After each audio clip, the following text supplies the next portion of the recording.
अब इसके अंदर आपने चीजें नोट करनी है सबसे पहले, ठीक है। सबसे पहले 2-3 पेजों पे ना मिर्जा साहब की तस्वीर है और उनके ऊपर ये एक अरबी की इबारत है, ठीक है। उस इबारत का मतलब है, सिकर भाई जूम करें क्योंकि इबारत पढ़ने वाली है और इसका आज इसको ये बहुत इंपॉर्टेंट चीज है जॉब आएगी। किताब भी लिखते हैं, किताब दिखा दो भाई। बिल्कुल वो लिखते हैं जी जी लिखते हैं वो खुदा जिसने खिदमत कुरान तुझे स्पुर्द की है फिर तुझे कादियान में वापस लाएगा। मिर्जा साहब पे ये इल्हाम हुआ, ठीक हो गया। अब मैं बड़ा क्यूरियस हूं कि सिर्फ यही इल्हाम इधर क्यों लिख रहा है। असल में वो यहां से ये इस्तदलाल लेने लगे कि मिर्जा साहब को पहले ही मालूम हो गया था इल्हाम के थ्रू कि आप कादियान से निकलेंगे और आप कादियान में वापस आएंगे जमात अहमदिया। मिर्जा साहब तो वफात पा गए, लेकिन ये कहे देखे जी जो पेशेंट गोइया होती है वो कभी अंबिया के वक्त में कोट ऑन कोट, क्योंकि वो मिर्जा साहब को नबी मानते हैं, हाँ जी, हम नहीं मानते नाउज़बिल्ला। हमें नाउज़बिल्ला पहले पार्ट पे कि हम उस पे कहा है कि वो नाउज़बिल्ला मिर्जा साहब को नबी मानते हैं। वो कहते हैं इस तरह तो अंबिया के जिंदगी में चंद पेशेंट गोइया पूरी नहीं हुई और बाद में उम्मत में हुई है, तो ये इतराज नहीं हो सकता। खैर पॉइंट टू बी नोटेड, ये आपने पॉइंट याद रखना है इस इल्हाम की क्या अहमियत है। फिर हम अगले पेज पे जाते हैं, इसके बिल्कुल साथ वाला सिकर भाई, अब आपने लेफ्ट टू राइट ही जाते जाना है। फिर मिर्जा बशीरुद्दीन महमूद साहब की तस्वीर आती है, ठीक है। उसके नीचे ना एक बड़ी खूबसूरत, बिल्कुल साथ मिर्जा बशीरुद्दीन महमूद साहब की तस्वीर, उसके नीचे ना बिल्कुल एक खूबसूरत लाइन लिखी हुई है। लिखा हुआ है आपके, अच्छा ये आपने ऐसे खोली हुई है, अच्छा अच्छा अच्छा अच्छा अच्छा। अगर आपको मुश्किल हो रहा है मैं खोल के दिखा दूं क्योंकि मेरे सामने उस तरह आसान हो जाएगा क्योंकि मैं यूज कर सकता हूं। ओके, लिखते हैं यहां से, अब आपने दूसरा पॉइंट नोट करना है। लिखते हैं आपके अहद खिलाफत में दाग हिजरत का इल्हाम पूरा हुआ जो आपने 21 अगस्त 1947 को कादियान से हिजरत फरमा के लाहौर तशरीफ की। ये इल्हाम अपेरेंटली मिर्जा गुलाम अहमद कादियानी साहब को हुआ है, ठीक है। ये पॉइंट नोट रखना है आप लोगों ने। दोनों इल्हाम है, एक ये है कि तुम कादियान में वापस लौटोगे, दूसरा ये है दागे हिजरत।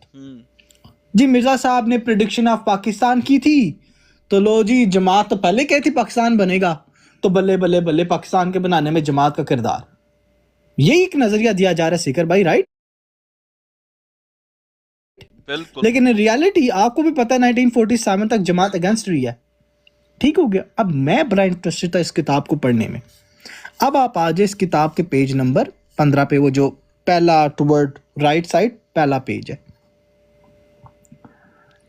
अब तक जूम आउट करे, लोगों को बोले मेरे पे यहाँ से, अगर इजी है दिखा सकते हैं।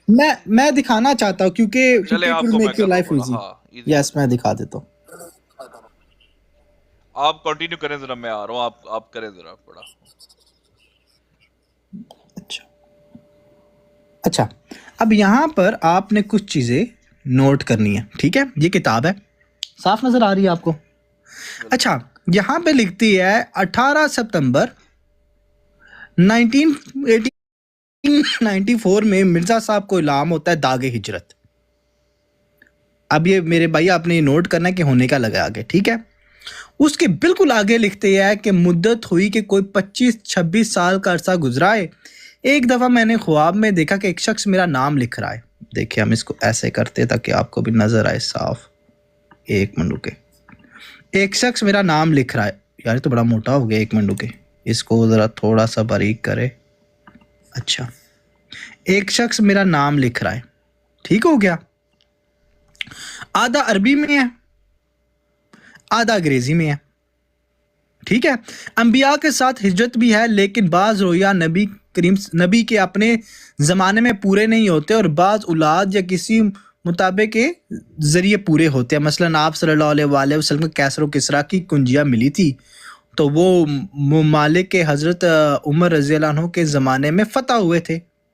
अब आप बोलेंगे ये दागे हिजरत इंपॉर्टेंट क्यों है इतना, राइट। मुझे एक बंदा चाहिए जो मेरे साथ चले, कौन है इधर वॉलंटियर। क्योंकि मैं चाहता हूँ कि सवाल भी किए जाए ताकि मैं मौजूद हूँ लेकिन मैं सुन सकता हूँ, बोल नहीं सकता। अच्छा इब्ने आदम भाई आप मौजूद हैं? कोई बात नहीं, चले हम ऐसे चलते हैं जी आपको। जी अच्छा इब्ने आदम भाई अब आपने मेरे साथ चलना है। दो इल्हाम है, एक दागे हिजरत है, दूसरा ठीक एक है भाई। कादियान की तरफ वापस लौटाऊंगा मिर्जा साहब के। अब ये इल्हाम एग्जिस्ट करने चाहिए। पहली बात तो ये इन्होंने यहाँ पे बाब में लिखा है कि 1894 में हो रहा है, ठीक है जी जी ठीक है। अब इसके साथ लिखा हुआ है 1 और 2, नजर आ रहा है आपको? हाँ जी ये है रेफरेंस चीज। अब हम पहले चलते हैं रेफरेंस में। रेफरेंस के अंदर ये लिखा हुआ है तज़किरा में मौजूद है, और ये इल्हाम भी तज़किरा में मौजूद है 1905 के मुताबिक। पहली बात ये कि तज़किरा के अंदर 1905 में इल्हाम आ रहा है, इधर लिखा हुआ है 1894। पहला तो कंसर्न ये है मेरा आपके साथ, ठीक हो गया।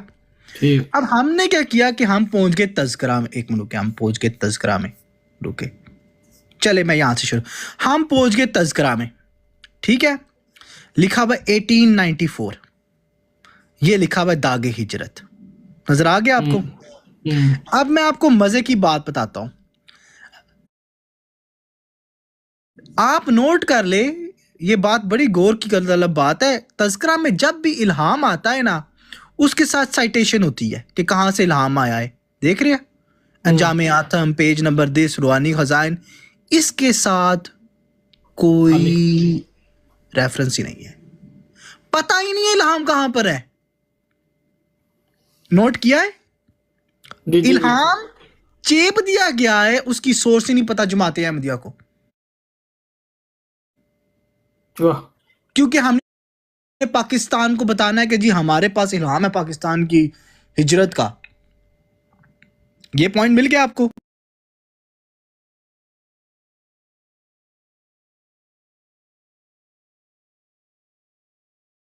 इन्होंने सोर्स दी थी, अल्लाह आपका भला करे। इन्होंने कहा था, ओ यार ये हम किधर चले गए, एक मिनट रुके।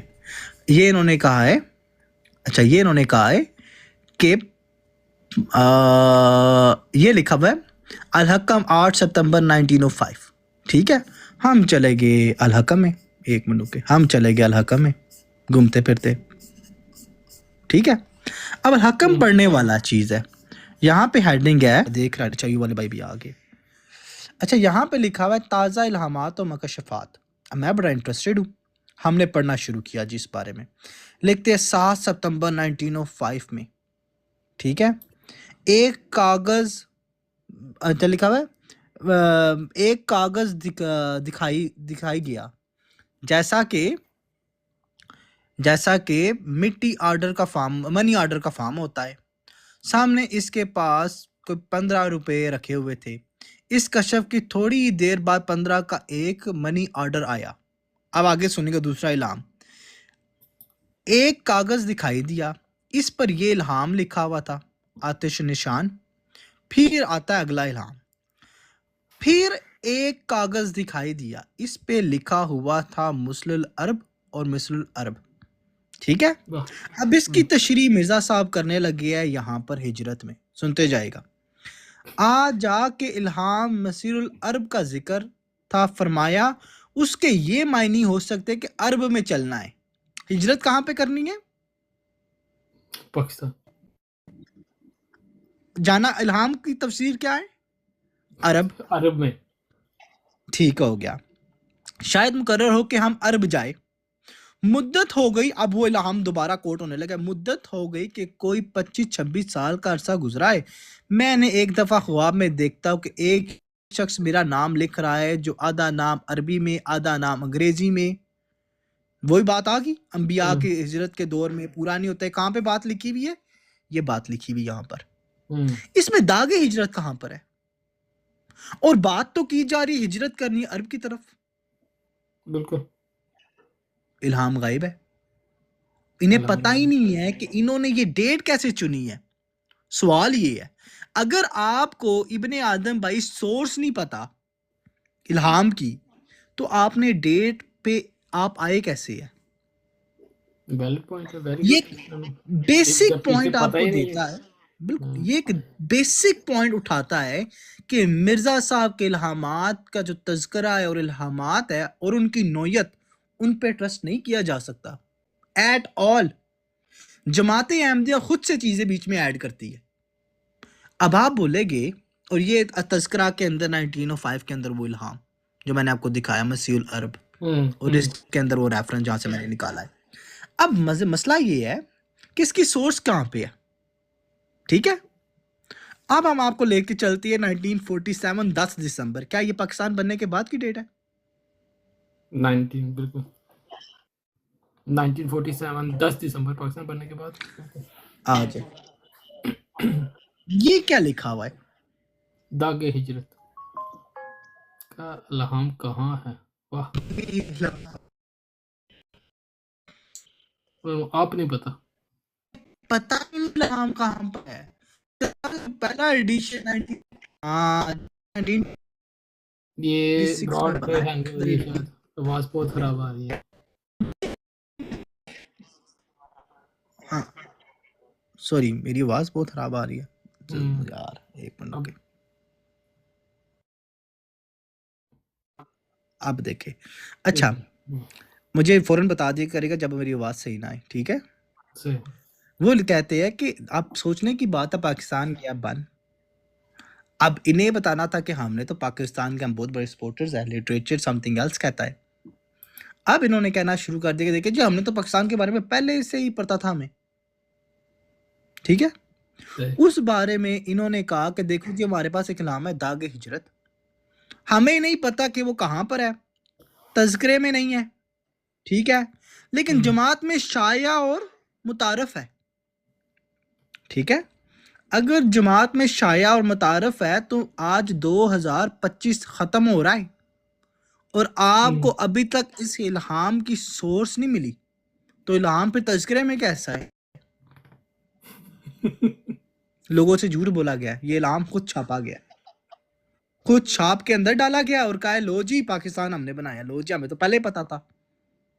ये था अभी एक रेफरेंस के इल्हाम के पास हमारे पास सोर्स नहीं है, ठीक हो गया। अब हम चलते आगे।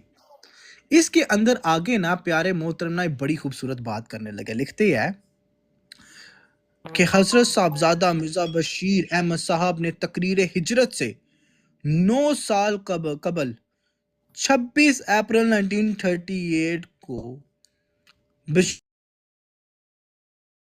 महमूद साहब की खिदमत में एक मकतूब लिखा, ठीक है। मैंने कहा मकतूब लिखा, मकतूब का रेफरेंस होगा, सबसे पहले सोर्स यही सवाल आता है ना। ट्रस्ट इशू है हमें जमात के साथ, हम लेके हमने वो मकतूब निकाल लिया। मकतूब यानी किसके अंदर लिखा हुआ है? लिखते हैं आजकल, ये इसी बुक के अंदर लिखा हुआ है।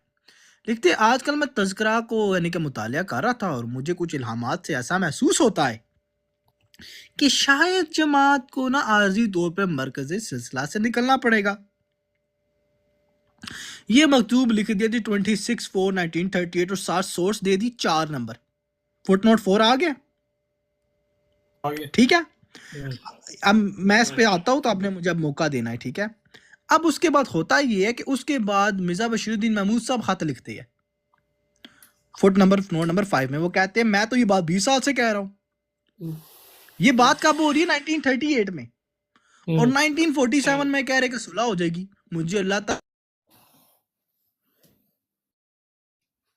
आवाज फिर खराब हो रही है। पहले बात तो कॉन्ट्रडिक्शन तो आ गई यार, मैंने असल में खोला हुआ है, दैट शुडंट हैपनिंग बट अच्छा। अब बात ये हो रही है यहाँ पर इब्ने आदम भाई कि पहली बात ये कि ये 2 खत कॉन्ट्रडिक्शन है मिर्जा साहब के खुतबों के। दूसरी बात ये कि let's check these references out कि क्या एग्जिस्ट करते हैं जमात पे या नहीं करते, ठीक हो गया। अब उसके अंदर ना एक खास चीज लिखती है, लिखे हर 2 खतूत की शाद के वक्त मिर्जा बशीरुद्दीन महमूद साहब ने ये नोट लिख दिया है कि पासपोर्टों का सवाल भी इसमें मबनी है, ठीक है, कि पासपोर्ट बना लो ताकि हमें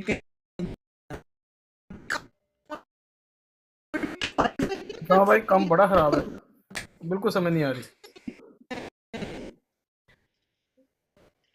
ओए होए होए होए, कौन बेहतर है? चले कोई बात नहीं, आप ट्रस्ट कर ले, ना, ठीक नहीं आ रहे। मैं दूसरी डिवाइस से आता हूँ।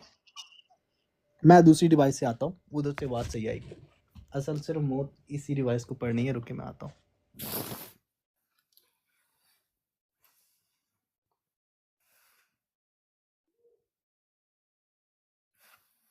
चलो हम चुकना किन्ने दे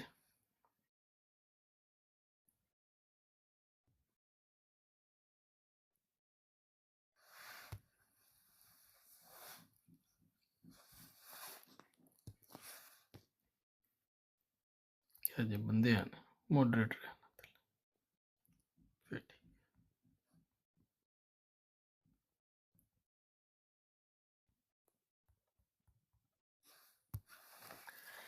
आवाज आ गया जी। अब आवाज़ ठीक होगी। मुझे सिर्फ थोड़ा सा सेकंड लगेगा एक बार।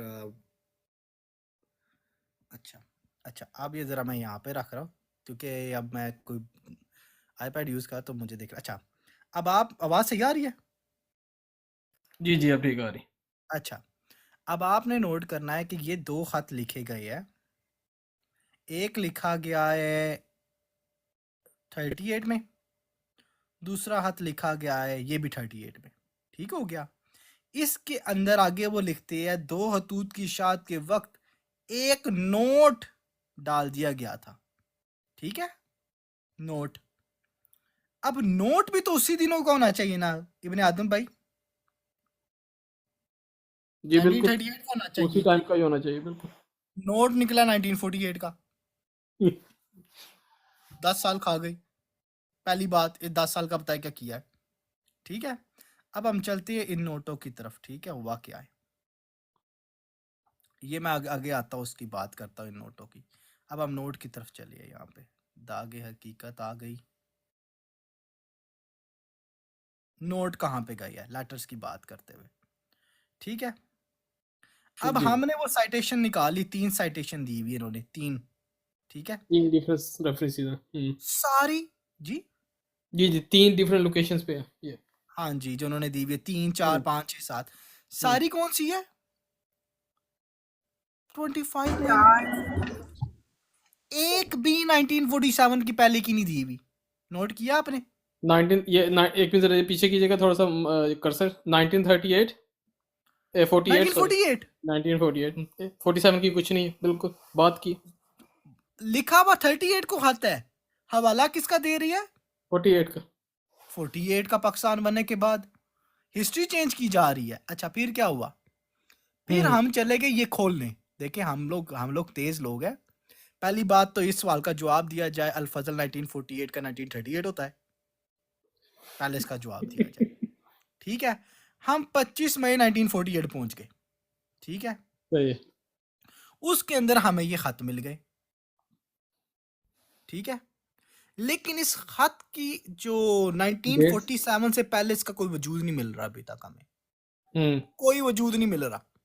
मैं ढूंढ ढूंढ के थक गया हूं। इट्स सेफर टू से कि ये खत इन्होंने खुद इंसर्ट किए है पाकिस्तान बनने के बाद बाद। क्यों? क्योंकि बाद में इन्होंने ये नोट ऐड किए। नोट देख रही है आप?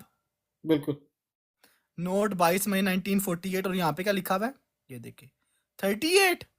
नोट मिर्जा बशीरुद्दीन महमूद 48। 48 ये क्या बात है? वहां पे लिखा हुआ है कि यहाँ पे क्या लिखा हुआ है आपको पढ़ के सुना देता हूँ एग्जैक्ट जुमले। क्या लिखा हुआ है यहाँ पे इन्होंने? 2 खतूत की शाद के वक्त मिर्जा बशीरुद्दीन महमूद ने अपने दर्जा नोट शामिल किए। ये 48 में इशात हो रही थी या 38 में जब ये लिखा गया है? नोट किया आपने? बिल्कुल 10 साल खा गए। अच्छा, फिर हम बड़े हम इंटरेस्टेड थे। ठीक है? फिर हम आगे पहुंच गए। कहते हैं यहाँ पर देखिए पढ़े लिखे लोग हैं ये लोग। देखिए मैं जरा थोड़ा सा पीछे जाता हूँ। अच्छा, फिर क्या हुआ? फिर हम इधर आ गए। इधर आ गए। फिर इन्होंने कहा कि मिर्जा बशीरुद्दीन महमूद साहब ने ना 1946 के मौके पे ना एक किसमें मजलिस मशावरत में 1946 में इन्होंने खुतबा दिया। इन्होंने हिजरत का जिक्र किया कि मे भी हमें हिजरत करनी पड़े। ठीक है? इसका रेफरेंस है 7। जी ठीक है? हम्म अब हम 7 पे चले गए। 7 में क्या लिखा हुआ है? तारीख है हमें जिल्द 9 581 से 580 नजर आ गया आपको? जी जी हमने वो खोल लिया, ये देखे नीचे जिल्द 9 580 581। अब आपने शुगल देखना है, 46 है। 46 है। ठीक हो गया। मिर्जा बशीरुद्दीन महमूद साहब की माली जानी कुर्बानी और हिजरत के लिए तैयार रहने का फरमान, हेडिंग चेक किया आपने? जी जी ये हिजरत की जी बात हो रही है। ये जब खत्म हुआ है, इसके आगे लिखा हुआ है 1, नजर आया? Footnote. Hmm footnote के अंदर लिखा हुआ इन्होंने कहाँ से लिया है? अल फजल 10 48 अप्रैल।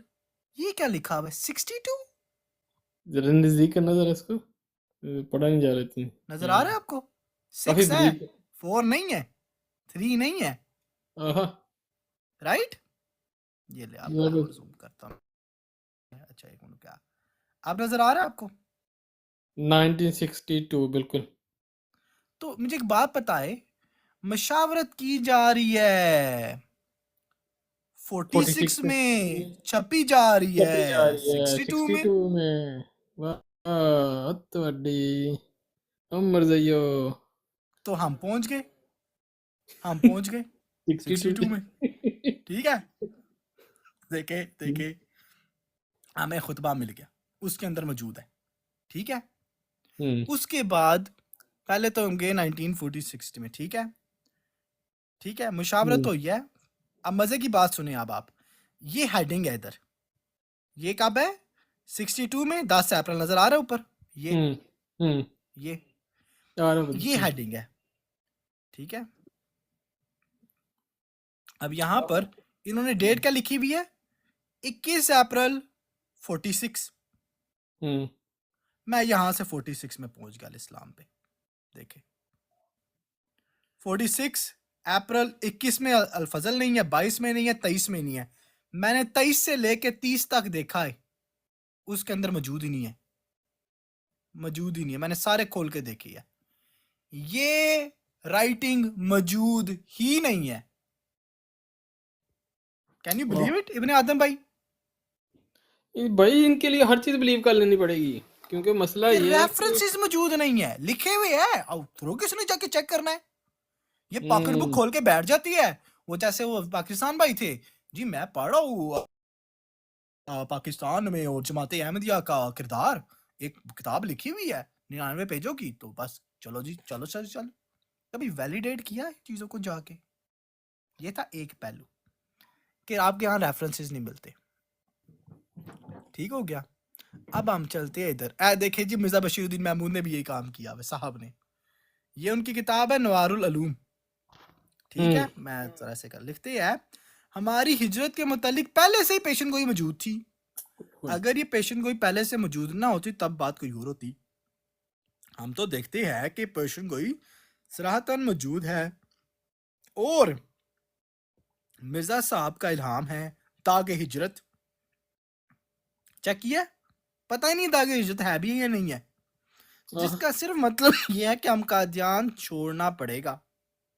फिर आगे कुरान की वो आयत ले आई है, अमीना अरबी की इबारत ले आई है, इल्हाम जो मिर्जा साहब को भी है कि हमें इस हस्ती की कसम खाकर कहते हैं, हस्ती की कसम उठाई गई है अल्लाह ताला की, जिसने तुझ पर कुरान करीम फर्ज किया है कि तू मक्का से निकाला जाएगा और फिर मक्का में वापस लाया जाएगा। और यही इल्हाम मिर्जा साहब को हुआ है, कादियान से निकालेगा और फिर कादियान में अपने फजल से लाएगा। ठीक हो गया।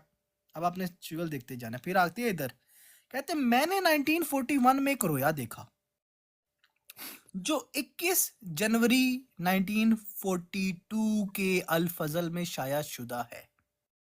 Point to be noted your honour. जी जी अब आपका भाई ये लेने पहुंच गया 21 जनवरी 13 जनवरी 1942, ये रोया मौजूद ही नहीं है।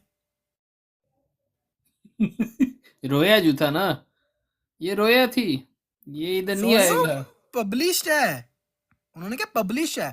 मैं इधर रुका नहीं हूं, जो इनकी किताब है ना बशीरुद्दीन महमूद साहब की रोया और कशफ, उसमें जाके मैंने उसमें भी जाके अल्फाज देखा। सर्च किए हैं, कादियान में हमला हो गया, मौजूद ही नहीं है, क्या भाई, मौजूद ही नहीं है। इधर भी झूठ बोला हुआ है। कहानी कहानी शरीफ बिल्कुल। देखिए मैंने साथ लिखा हुआ नॉट प्रेजेंट। मैं चाहता तो मैं सिर्फ बोल देता, लेकिन मैंने इसलिए लगाया ताकि लोगों को पता हो मैं खोल के जाके देख कर आया हूँ। स्पेशल नहीं मिला। फिर आगे लिखती है, इस गर्ज के लिए निकाला जाए कि मरकज के लिए नई जगह तलाश करो, ताहम वापस इकट्ठे होकर कादियान वापस लेने की कोशिश करे। मैं तफसील को छोड़ता हूँ क्योंकि मैंने अल-फज़ल में छपी हुई है, अब अल-फज़ल में आई नहीं है। आहा, ठीक है, हम्म, ठीक है, उड़ गया आर्गुमेंट। फिर आगे लिखते हैं, बेशक खुदा का वादा है कि ये लिखे जी, बेशक खुदा का वादा है कि वह हमें वापस मिलेगा, लेकिन बावजूद इस वादे के उसको वापस लेने के लिए एक मरकज की ज़रूरत है। कादियान की बात हो रही है।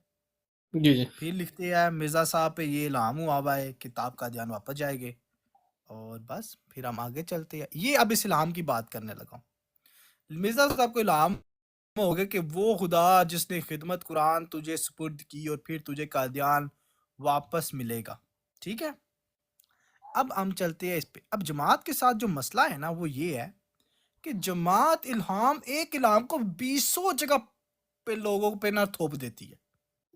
ठीक है, हम्म, ये वो अरबी की इबारत है, इन अल्लाह जी फ़रदा अलैकल कुराना। ठीक है, इसके अंदर लिखा हुआ है, यानी वो कादिर खुदा जिसने तेरे कुरान फर्ज किया और तुझे वापस लाएगा। अब इसके अंदर नोट है, ये देख रहे हो वन, हमने नोट जाके देखा जी, ये पेशन गोई जी किसके लिए हो रही है, अब्दुल हमीद मुल्ज़म के लिए हो रही है। फिर ये इलाम इधर दोबारा आ रहा है, और ये किसके लिए हो रही है, आखिर अब्दुल मजीद और पादरी ग्रे और नूरुद्दीन नसाई के लिए हो रही है। तो जी अब उन्होंने कहा ये मेरी शहादत का निशान है, तो मिर्ज़ा साहब तो इस पेशन को तो पूरा कर चुकी है, अच्छा एक मिनट, आप ये पेशन को पाकिस्तान पे इधर कैसे एक, लगा रही है? अच्छा एक मिनट जरा, यहाँ पे इधर किस तरह पूरी हुई है, इन दो पे किस तरह पूरी की है? ओ या ना हो, for the sake of the argument इब्ने आदम भाई, for the sake of the argument. ये पेशेंट कोई हुई किसके लिए, हुई किस पे थी? मुझे क्या पता, मैंने तो सिर्फ वही देखा जो तज़किरे में, ना मैं इसकी गहराई में जाना चाहता हूँ टू बी ऑनेस्ट, क्योंकि मेरा काम सिर्फ यही बनता है कि मिर्ज़ा साहब ने कि भाई इल्हाम किसी और जगह जो कुछ चेपा है है। वो उधर है नहीं है। हाँ है नहीं है, हम्म, ये नुक्ता है। हम्म, फिर हम आगे जाते हैं, ओ सॉरी, अच्छा फिर हम जाते हैं गुरदासपुर। बोलो देखिए मैं अभी सीधे। इस पे काम कर रहा था। ठीक है, अच्छा, ये ले जी, 1949 लाहौर में लिखा हुआ है कि ji Mirza Bashiruddin Mahmood who is Amir of Qadian in Lahore plead before the Boundary Commission on behalf of his Jamaat that the districts of Gurdaspur, which was till then according to the notational division of March 3, 1947, a part of Pakistan, must be taken away from it and converted into the separate and independent state of the Qadian. He based his claim to the fact that the Qadianis are not part of Muslims, must be treated as a separate entity. On the above thesis, the council from the non-Muslim side based their entire argument of taking away and said district from the West Punjab. He said that the whether or not Gurdaspur was not given over to the East Punjab, ये भी controversies है। ये है अखबार हमारा नहीं है, ये ब्रिटिश का अखबार है। ठीक है, सिविल एंड मिलिट्री गैजलेट। और वो ये लिख रहे हैं कि मिर्ज़ा बशीरुद्दीन महमूद साहब ने एक स्टेटमेंट दी हुई थी कि हमें ट्रीट किया जाए मुसलमानों से इलादा। तो जो अपोजिट पार्टी थी उन्होंने पूरा आर्गुमेंट इस पे बेस करके गुरदासपुर में मसला पार दिया। ठीक है, अब आप बोलेंगे यार ये कैसे हो सकता है, तो हम उसकी सोच अल-फजल से लिया 1946 में। उन्होंने कहा है गवर्नमेंट का फ़र्ज़ है कि हमसे मशवरा ले, हमारे हकूक़ का भी ख्याल करे। हमारी जमात हिंदुस्तान में 7 लाख है। ठीक है, आवाज़ अफराद होनी चाहिए। कांग्रेस में हम शामिल नहीं होना चाहते, और इसके मुकाबले में हमारे पारसी हिंदुस्तान में 3 लाख है, खुद 6 7 8 लाख है, पारसी 3 लाख है। फिर लिखते हैं कहाँ पे, हाँ 3 लाख है, लेकिन हुकूमत की तरफ से एक पारसी वजीर सेनेटर में मुकर्रर कर दिया गया है और इनकी जमात को कानूनी जमात तस्लीम किया। हालांकि हमारी जमात इससे दो दुगनी है, बल्कि हमें हमें हमें दुगनी है, बल्कि इससे भी ज़्यादा है। अब मेरा आपसे सवाल ये है कि यहाँ पे बात हो रही है कांग्रेस की और लीग की। ठीक है, तो ये दोनों इसके अंदर इन्होंने कहा है कि हमें सेपरेट ट्रीट किया जाए, ये वो आर्गुमेंट है। ठीक है, अब मैं आपको सिर्फ एक ही चीज़ पढ़ाऊंगा, ये जब मैं काम कर रहा हूँ, ये है याया बख्तियार साहब। ठीक है, याया बख्तियार साहब, काश आप इधर होते। वो कहते हैं आज़ादी की जद्दोजहद के बारे में आपने काफ़ी कुछ कहा कि मैं इसकी तफसील में बहुत नहीं जानना चाहता हूँ। जो बाउंड्री कमीशन था इसके बारे में आपने मुनीर साहब का कमेटी की रिपोर्ट से एक हवाला पढ़ा है। उसमें चौधरी साहब ने यानी कि चौधरी ज़फ़रुल्लाह साहब ने बहुत कोशिश की कि वो तो सब ने पढ़ा हुआ है। वो पाकिस्तान की नुमाइंदगी कर रहे थे, उसमें कुछ शक नहीं कि उन्होंने बड़ी कोशिश की। उस पर मैंने ना कोई सवाल पूछा और ना ही कोई डिस्प्यूट है मेरा। मगर इस चीज़ जो मुनीर साहब ने बाद में कही मुमकिन है कि आपने वो पढ़ा हो। पाकिस्तान टाइम्स 24 जून 1964 में उन्होंने कोई 2-3 आर्टिकल लिखे हैं और इनमें से द डेज आई रिमेंबर है। नासिर साहब कहते हैं मैंने वो नहीं पढ़ा। वो कहते हैं जी वो आपको याद नहीं होगा, पढ़ा भी होगा तो भी आपको याद नहीं होने वाला। ठीक है, वो आर्टिकल क्या, वो आर्टिकल हम पढ़ते हैं। आर्टिकल है In connection with this part of the case, I cannot refrain from mentioning an extreme unfortunate circumstance. वो कहते हैं कि मैं आपको ना एक बड़ी ना unfortunate circumstance के बारे में बताने लगा हूँ, ये मैं दिन भूल नहीं सकता। ठीक हो गया। वो कहता है I have never understood why the Ahmadis submitted a separate representation. मैं कभी इस चीज़ को समझ नहीं पाया कि अहमदी ने separate representation क्यों क्या नाम है सबमिट की थी। The need for such representation could arise only if Ahmadi did not agree with the Muslim League case itself, their regrettability possibility. वो कहना ये चाह रहे केस सिर्फ तभी हो सकता है कि जब अहमदीज मुस्लिम लीग के साथ ना खड़े, उनके केस को ना समझे। Perhaps शायद they intended to reinforce that the Muslim League case, but in doing so they game the fact and figures for different part of Gahesh Shankar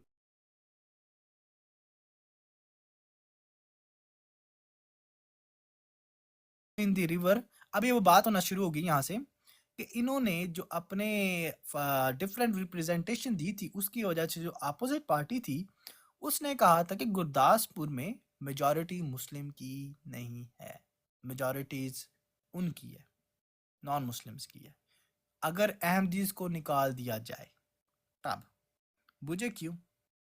क्योंकि अगर आपको एग्जैक्ट फिगर दे दिया जाए यहाँ पर इस किताब से, पार्टीशन ऑफ पाकिस्तान जो लिखने वाला कोई कृपाल सिंह है, मैं भी इस पर वर्क कर रहा था, तो इसके अंदर जो नंबर है गुरदासपुर का वो आना है 50.8 सब मिला के, अहमदीज को मिला के।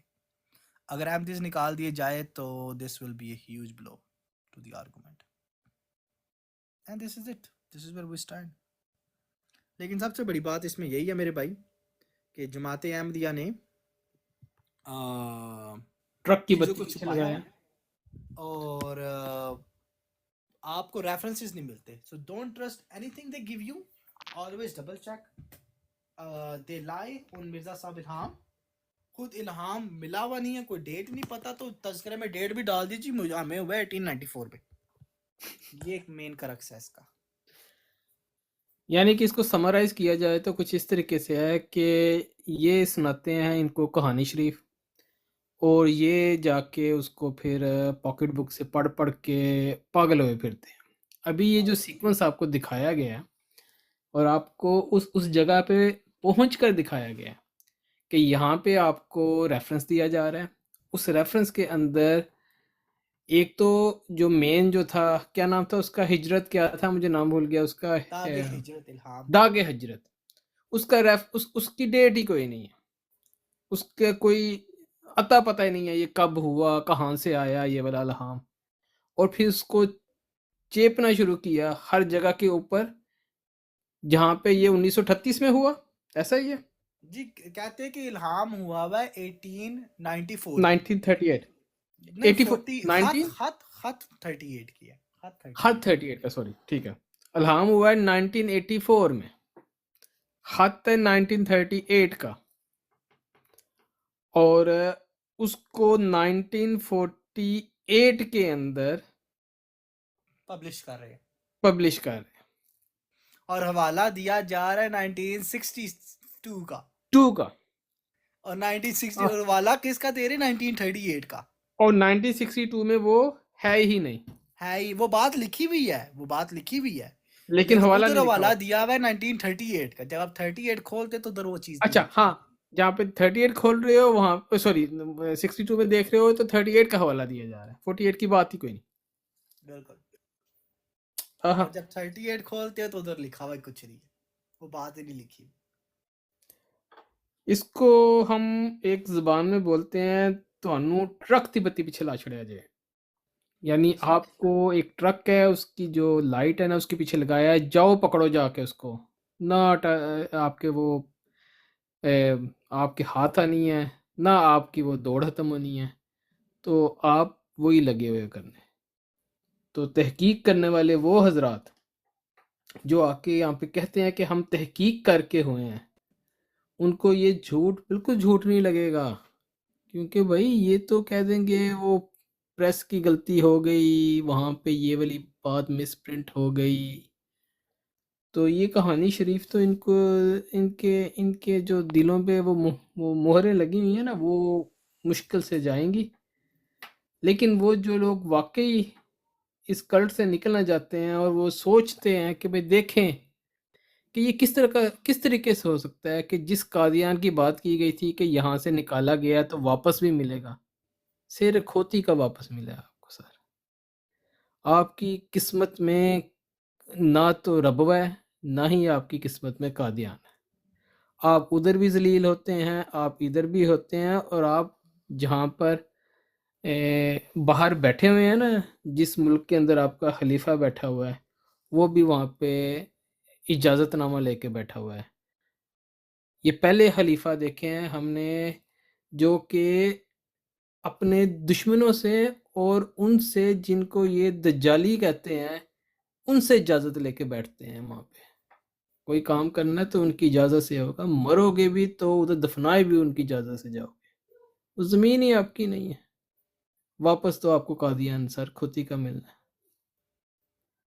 झूठ की कहानियाँ डाल डाल के भैया आप ना रेफरेंस, यानी कि अभी आपको एक बड़ी ये बहुत बरीक बातें जो की गई हैं ना, जिस तरीके से आपको लेके चला गया, आपके शायद आपने तो गौर भी नहीं किया होगा, आपको इतने इतने बड़े झूठ नजर नहीं आते हैं।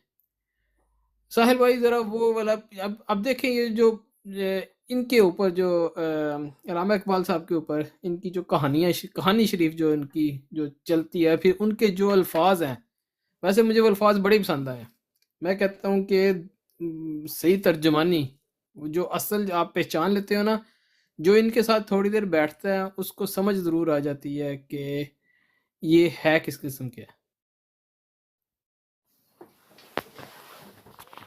और इनकी जो असल जो है ना रिप्रेजेंटेशन वो की गई है, ये अल्लामा इकबाल साहब ने इनके बारे में जो इनकी असल हकीकत है ना, वो उन लफ्ज़ों में बयान करती है।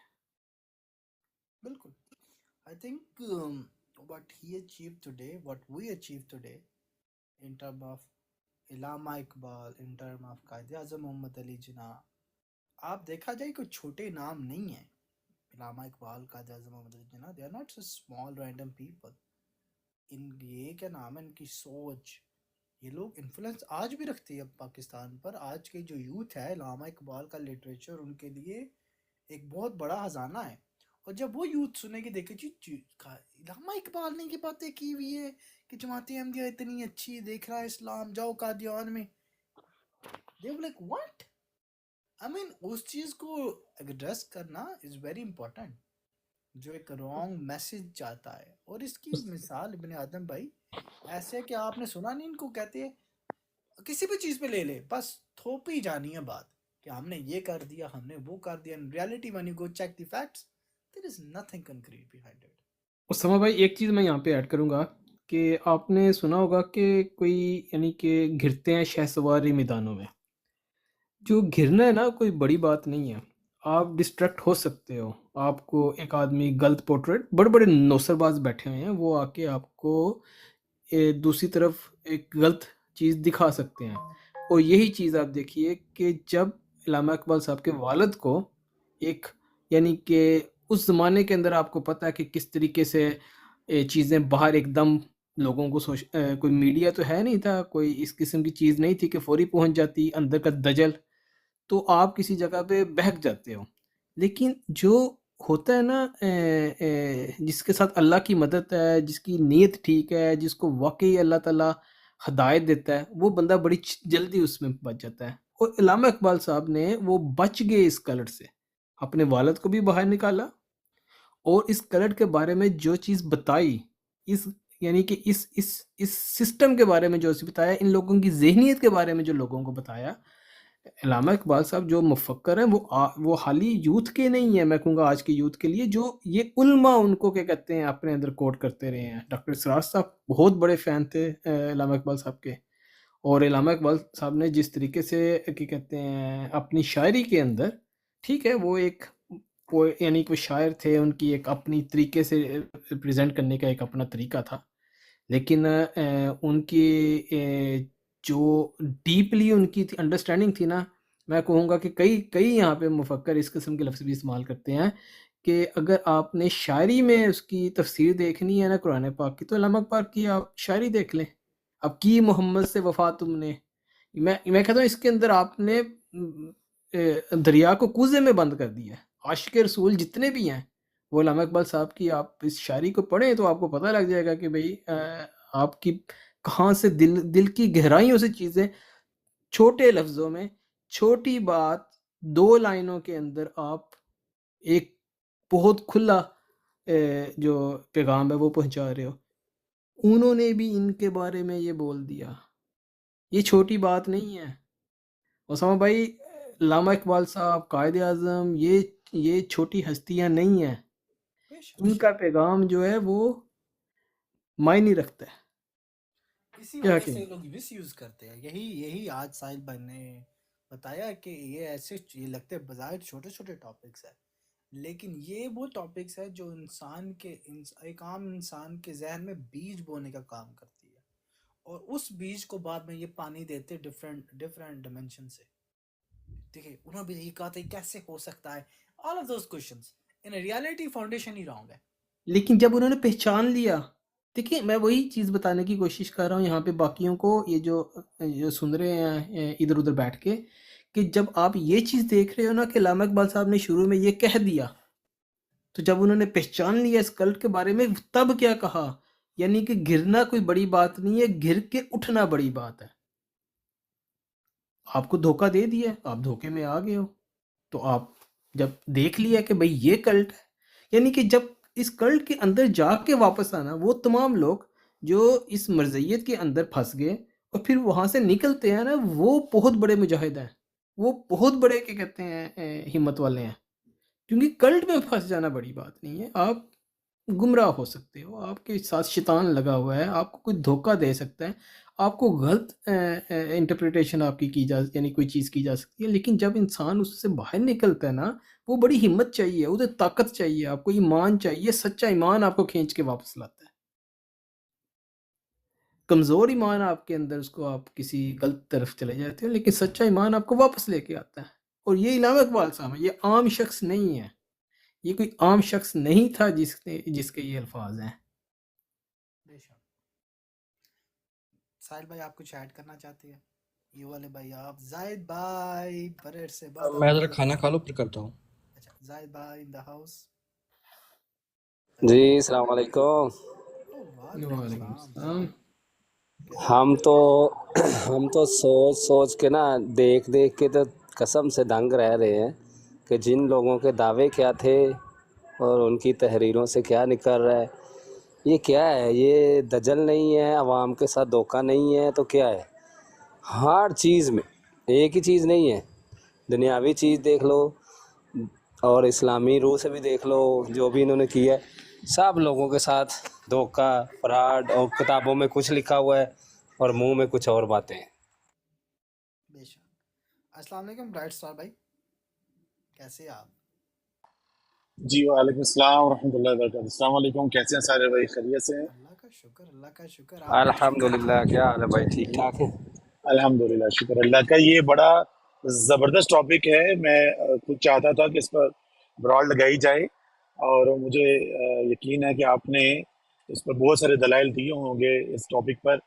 अल्लामा इकबाल रहमतुल्लाह अलैह ने जिस कदर कादियानियत का रद्द किया है उस ज़माना में बर सगीर के अंदर, तो ये उन चंद एक नामों में से हैं जिन्होंने सियासी लेवल पर, अदबी लेवल पर और शायाना अंदाज से भी इसका रद्द किया है।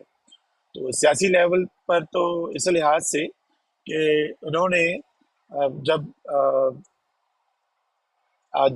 इसका क्या नाम था, नेहरू ने जब इनकी हमायत में बात की, कादियानियों की हमायत में, और फिर अल्लामा इकबाल ने उसका रद्द किया, तो उसने अल्लामा इकबाल को मुखातब करके डायरेक्ट कुछ खतूत अखबार में शाये किए और उसने ये कहा कि मैं तो समझता था कि आप बहुत बड़े मुहक्किक, फिलासफर और वसी नज़र आदमी हैं और बड़े खुले दिल के आदमी हैं, तो आपके एक फिरके के खिलाफ इतना दिल में आप गुस्सा रखते हैं, नाराजगी रखते हैं और आपके बड़े मनफी नजरियात हैं, तो आप जैसे शख्स को ये ज़ेब नहीं देता।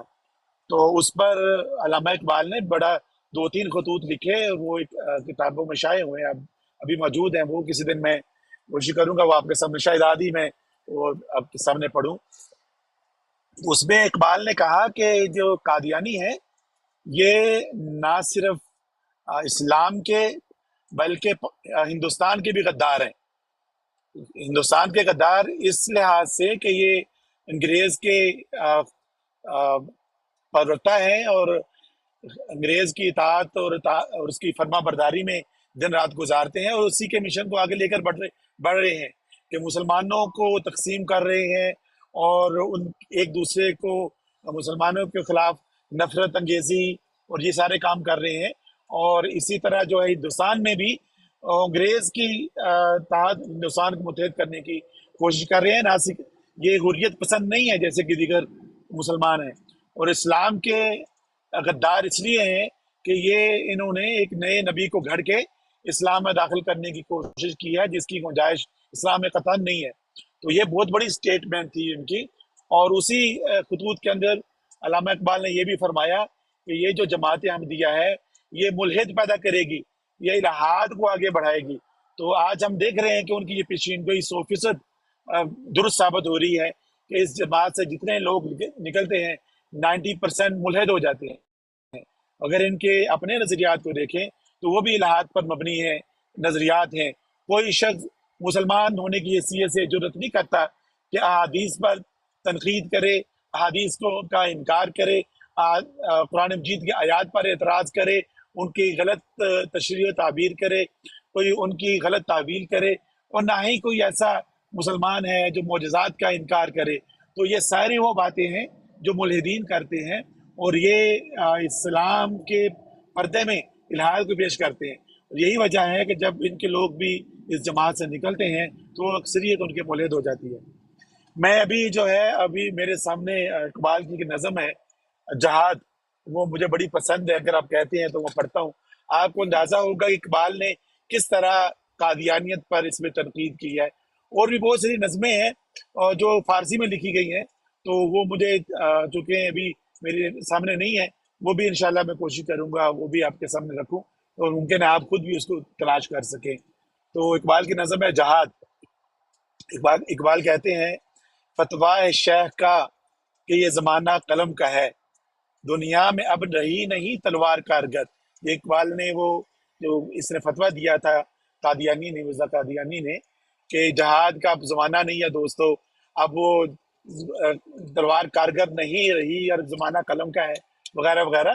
तो इसके रद्द में इकबाल ने कहा, फतवा है शेख का ये ज़माना कलम का है, दुनिया में अब रही नहीं तलवार कारगर, लेकिन जनाब शेख को मालूम क्या नहीं, मस्जिद में अब ये वाज है बेसूद बेअसर, तेगो तफंग दस्ते मुसलमान में है कहाँ, हो भी तो दिल में मौत की लज्जत से बेखबर। इकबाल कह रहे हैं कि ये तुम फतवे तो ऐसे दे रहे हो जैसे आज मुसलमान बहुत ताकतवर है, उसके बाद जो है वो तलवार है, उसके पास तेगो तफंग है, उसके पास तोप है, उसके पास टैंक है। तो ये तो बात अब है ही नहीं, मुसलमान कमजोर हो चुके हैं, खुद गुलामी का शिकार है, फिर भी तुम उनको ये कह रहे हो कि ना ना ना जहाद ना करना। मस्जिद में अब ये वाज है बेसूद बेअसर, तेगो तफंग दस्ते मुसलमान में है कहाँ, हो भी तो दिल में मौत की लज्जत से बेखबर। अब तो तुम तो ऐसे कह रहे हो जैसे कि बाल जो मुसलमान जज्बा जहाज से सरशार होकर मैदान अमल में कूदा हुआ है और उसके वजह से पूरी दुनिया को खतरा है, कुफार को खतरा है। तो इकबाल आगे कहते हैं, काफिर की मौत से भी लरसता और जिसका दिल, कहता है कौन उसे कि मुसलमान की मौत मर।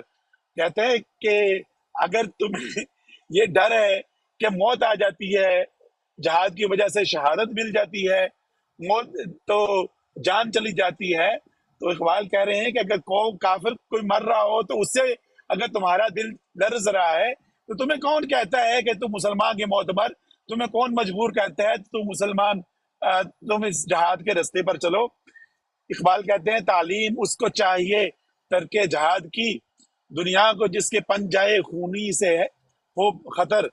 इकबाल कहते हैं कि उसको आप तालीम दें, जाके काफिरों को तालीम दें ना तरके जहाद की। वो जो ये काम कर रहे हैं उनके हाथ से, उनके पंजाए खूनी से आज पूरी दुनिया को खतरा है, तो उनका तुम तो जाकर तालीम दे ही नहीं रहे। मुसलमान को तुम कह रहे हो, तो अगर पे तुम्हें इतना खौफ है, इतना तुम्हारे दिल में दर्द है, तुम इतने डरपोक हो, तो हम तो पहले ही कहते हैं कि तुम मुसलमान नहीं। तो तुम्हें क्या कौन कहता है कि मुसलमान बनकर मुसलमान के मुंह तुम्हार, क्योंकि ये जहाद करना तो मुसलमानों का शेवा है, तुम्हारा तो शेवा है ही नहीं। आगे इकबाल कहते हैं, बातिल के फाल और फर की हिफाजत के वास्ते यूरोप जरा में डूब गया दोश्ता कमर। तो इकबाल कहते हैं कि तुम देखो यूरोप को, तो देखो उनके पास तोपे हैं, टैंक हैं, मशीन गन्ने हैं, असलहा है, और वो कहते हैं इसको जरा कहते हैं। आपको पता है कि जब जरा वो बॉडी आर्मर होती है जो पहले जंग में जाने के लिए फौजी पहना करते थे ताकि उन पर जो तलवार है या तीर है वो असर ना कर सके। तो इकबाल कह रहे हैं, दोश्ता कमर, कंधों से लेके कमर तक पूरा यूरोप जो है वो असलहे के अंदर डूब गया है, यानी उन्होंने खुद को अपने दिफा के लिए कस लिया है, वो बॉडी आर्मर पहनी हुई है असलहा की। तो उनको तो तुम कह ही नहीं रहे। इकबाल कहते हैं कि हम पूछते हैं शेख कलीसा नवाज से, ये है इकबाल का निचोड़। हम पूछते हैं शेख कलीसा नवाज से, मशरक में जंग शर है तो मगरब में भी है शर। तो इकबाल कह रहे हैं कि हालत तुम्हारी ये है, खुद तुम जो है वो कलीसा नवाज हो। कलीसा कहते हैं चर्च को, तुम्हें चर्च ने नवाजा हुआ है, तुम्हें अंग्रेज के परवरदा हो, तुम अंग्रेज का तुम मुता हो, उसके मुतीयो फरमा बरदार हो तुम तो।